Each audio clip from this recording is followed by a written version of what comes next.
I'm very pleased to be here with Michael Calabrese this afternoon. He's the director of the Wireless Future Project, which is part of New America's Open Technology Institute. His work focuses on developing policies that promote pervasive connectivity, including spectrum policy reform, mobile market competition, wireless broadband deployment, and IT investment and innovation more broadly. Michael, we actually did a conference call a while back, and Michael was super generous. He did the conference call. It was fabulous, and he was on the phone in a coffee shop. I mean, it worked out really well. I should mention, they take a little bit of money from Google, but it's one of a dozen or so companies, and they get most of their money from foundations. I just want to disclose that we're really not going to be talking about a lot of the issues that would really matter to them anyway. But thank you so much for doing this. It's a pleasure to have you. Yeah, thanks. So, one of the things that Michael has written a lot about in the filings and that we find particularly interesting is, the legal merits and the legal implications. So if we can start out, is this going to end up in court? And just from at a high level, which is the more, there was disagreement in the last panel, a private auction is more airtight legally, a public auction is more airtight, who's right there? Okay, well, whether it ends up in court, I mean, I would, if the commission authorizes a private auction, I think it's likely, but who knows? I mean, it would be most likely parties on the buy side, potentially, other than the big mobile carriers. You have the proponents of the ACA, Charter, CCA, but then there's others, small carrier groups as well who've been opposed. And virtually everyone's opposed to a private auction, actually, except for the two biggest mobile carriers and a couple of their suppliers. So, but as far as the legal grounds, I mean, I was, smiling back there because Peter makes as good a case as he can with what little he has to work with. Let's put it that way. I mean, a private auction or any type of private sale would clearly violate Section 309J. First of all, 309J, begins not by authorizing the commission to conduct auctions, but requiring auctions whenever there's competing applications, mutually exclusive applications, which clearly there are when you're talking about wide area exclusive licenses. And then it immediately says, as among the objectives for requiring these auctions, is to recover a portion of the value for the public and to avoid unjust enrichment. And there are two exceptions. One exception that T-Mobile has emphasized is, the incentive auction. And I think actually, and I can get back to this later, I think if we do this in two stages, there could be, in fact, probably should be an incentive auction for a second stage if you go above 200 megahertz, because I think CBA has some arguments about clearing spectrum that could actually reduce their in-use transponder capacity, in terms of the entire industry. So that's one thing. But actually, other than that, the exceptions, the other exception is negotiation, which is what Peter was emphasizing, that somehow the private auction or private sale would fit into the negotiation exception. And the negotiation exception was intended actually to provide for situations where the parties who would otherwise have competing applications negotiate with each other, or where the commission can come up with a mechanism, such as we have today in the C-band. The C-band today is co-primary between the fixed service and the fixed satellite service.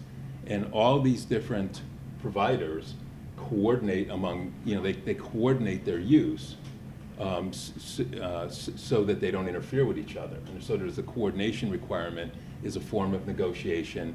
In the band immediately below 3650 to 3700, the WISPs can negotiate with each other to coordinate use.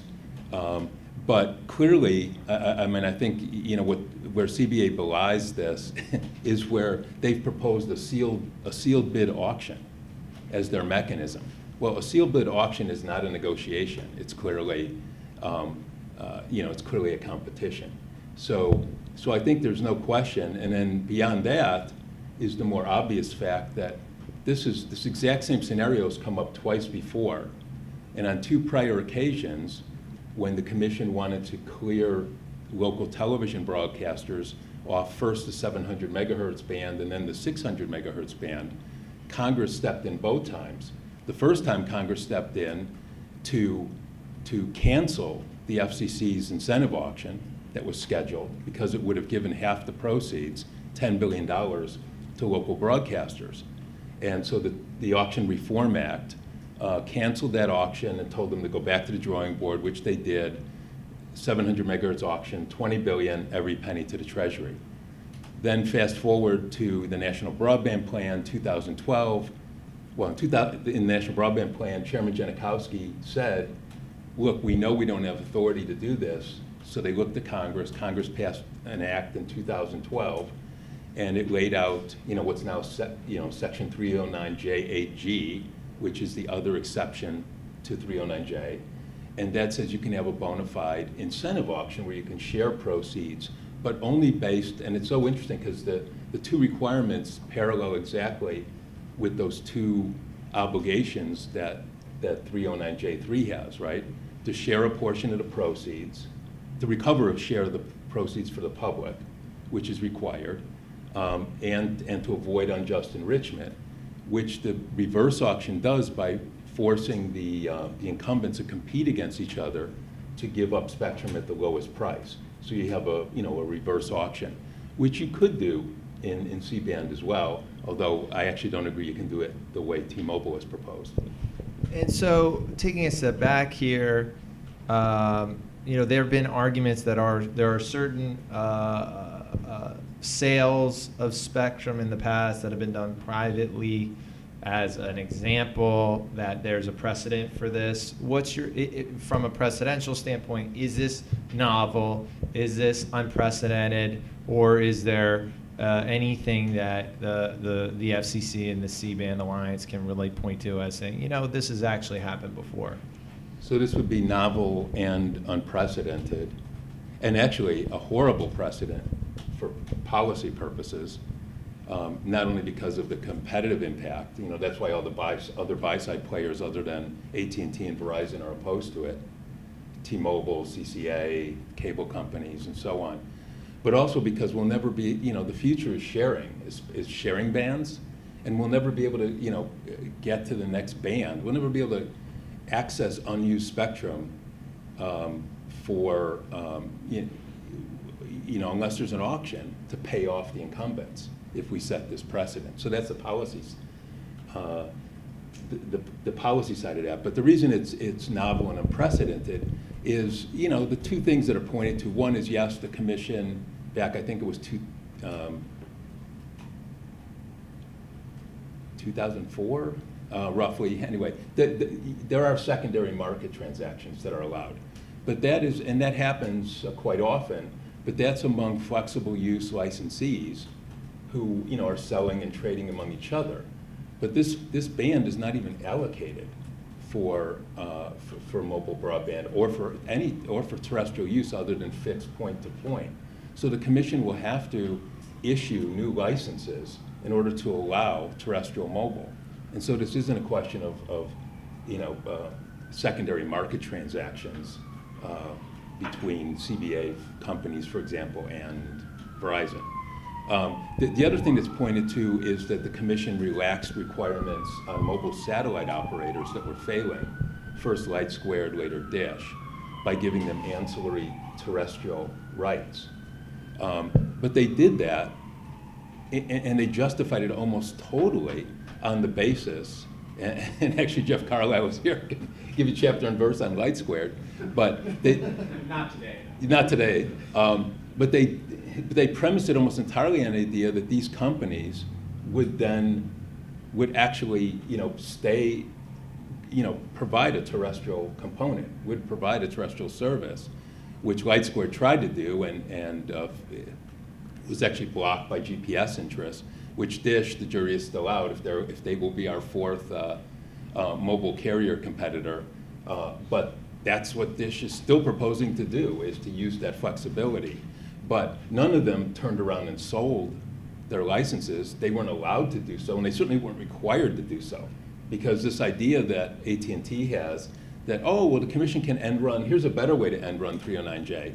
Just say that these licenses are mobile licenses and let them sell them on the so-called secondary market, which would just be essentially issuing and giving them new licenses on the condition that they turn around and sell them.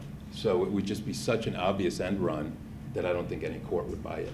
And then what about the windfall issue? You've written about this a little bit. How unprecedented would that be, just getting a big windfall from an auction like this? Well, as I said, it's so unprecedented that that Congress legislated twice to stop it. Once by actually canceling an auction.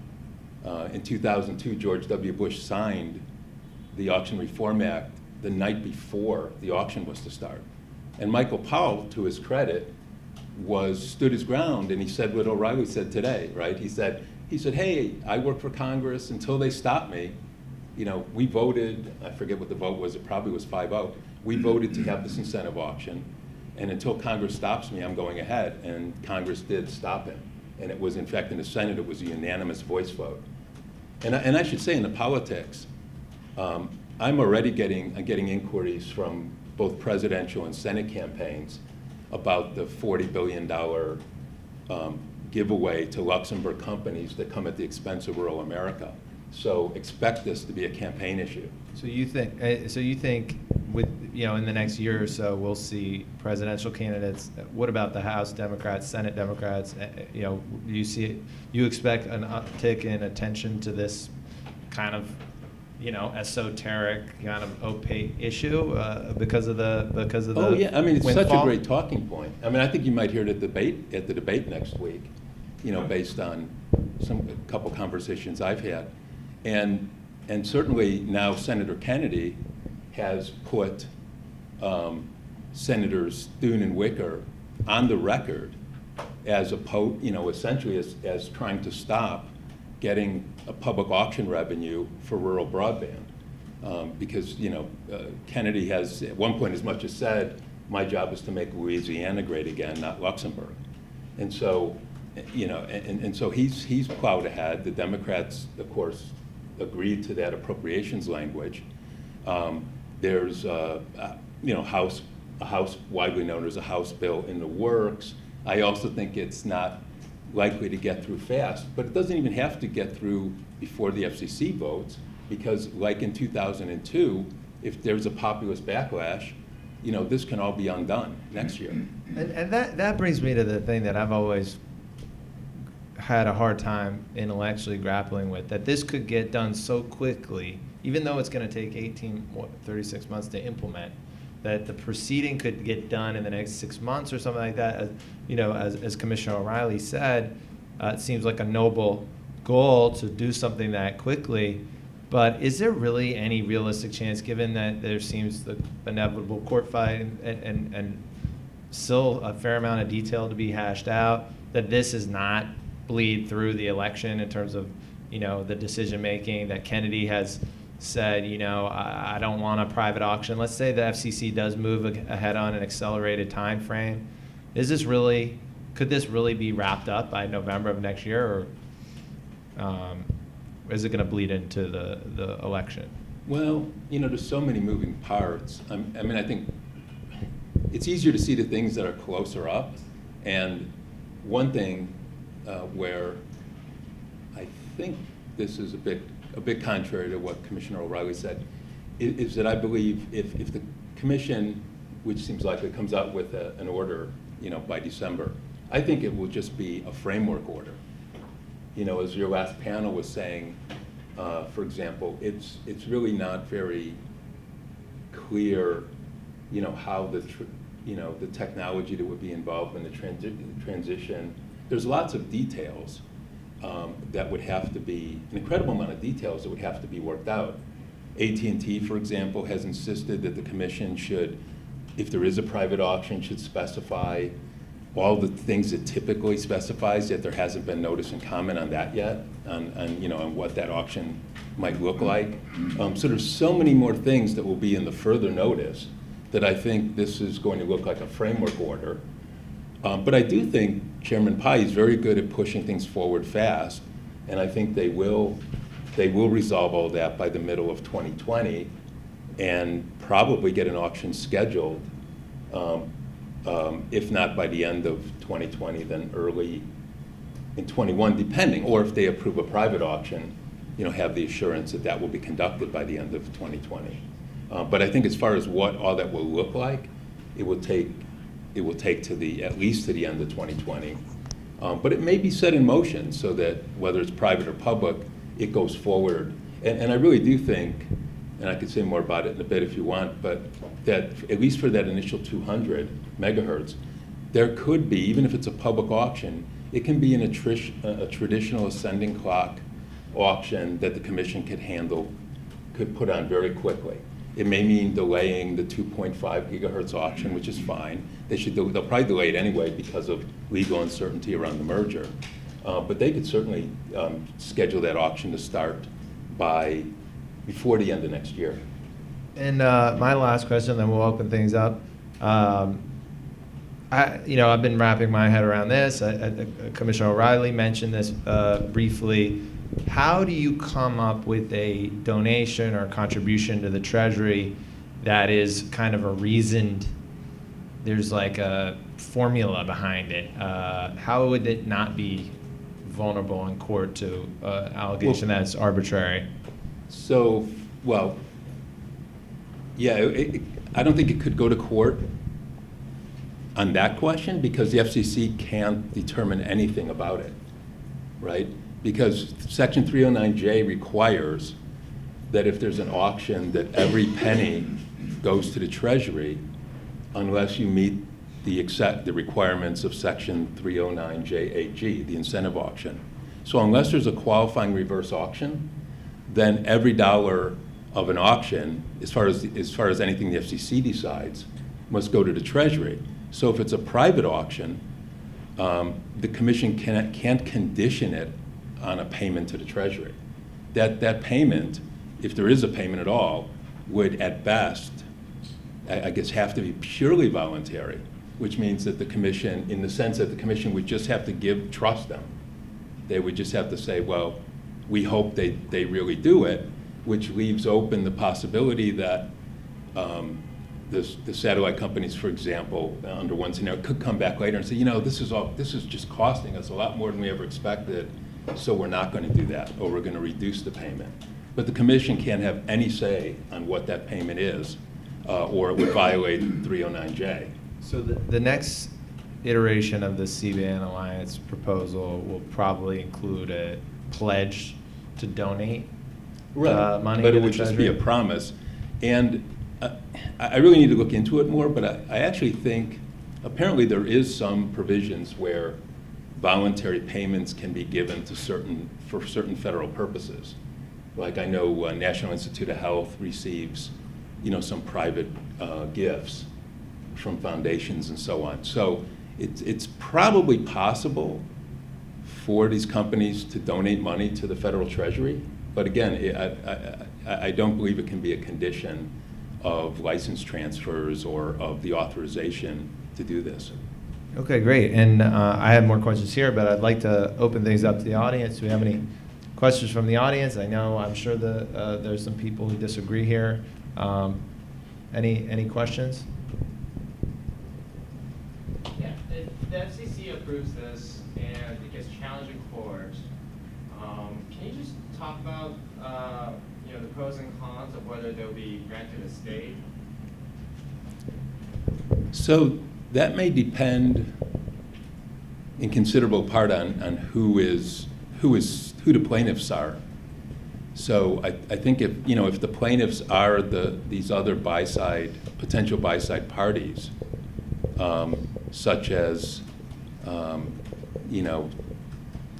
Charter, CCA, Comcast, WISPA, those sort of parties, I think they have a very strong argument for irreparable harm because they would be, they would be denied the licenses, and things would go forward in terms of build out and all that. So perhaps if it's some other parties, in other words, if the issue is only the money to how the money would flow, then that perhaps isn't irreparable harm. So, but I think there's certainly a good chance, because remember too, another consideration is chance of success on the merits. And as I said, I think that the violation of 309J is such a slam dunk issue. I